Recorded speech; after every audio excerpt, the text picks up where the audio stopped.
நாணயத்தை சத்தரிக்கிறோம். சங்கீதம் 146. கர்த்தர் பெரியவரும் அவர் மிகவும் உபயோகப்படத்தக்கவருமாய் இருக்கிறார். அவர் ஆராய்ந்து முடியாத மகத்துவமானவர். அல்லேலூயா. கர்த்தர் பெரியவரும் மிகவும் புகழப்படத்தக்கவருமாய் இருக்கிறார். அவர் ஆராய்ந்து முடியாத வழிகளை ஏற்படுத்துகிற தேவனாக இருக்கிறார். அல்லேலூயா.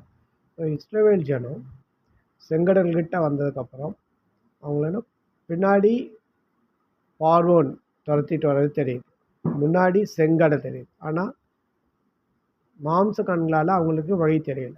அதுதான் கர்த்தர் அந்த இடத்துல ஆராய்ந்து முடியாத மகத்துவமான வழிகளை ஏற்படுத்தி அவர்களை காப்பாற்று வழிகளை உண்டாக்குகிற தேவன். இவ்வளோ கடன்கள் இருந்தாலும் இவ்வளோ கடன் இருக்கே, எப்படி அடைக்கிறது? நம்ம மாம்சங்கள்லாம் நமக்கு தெரியாது. கர்த்தர் பல வழிகள் வச்சிருக்கு, பல ரூட் வச்சிருக்கு, அடைத்து கடனை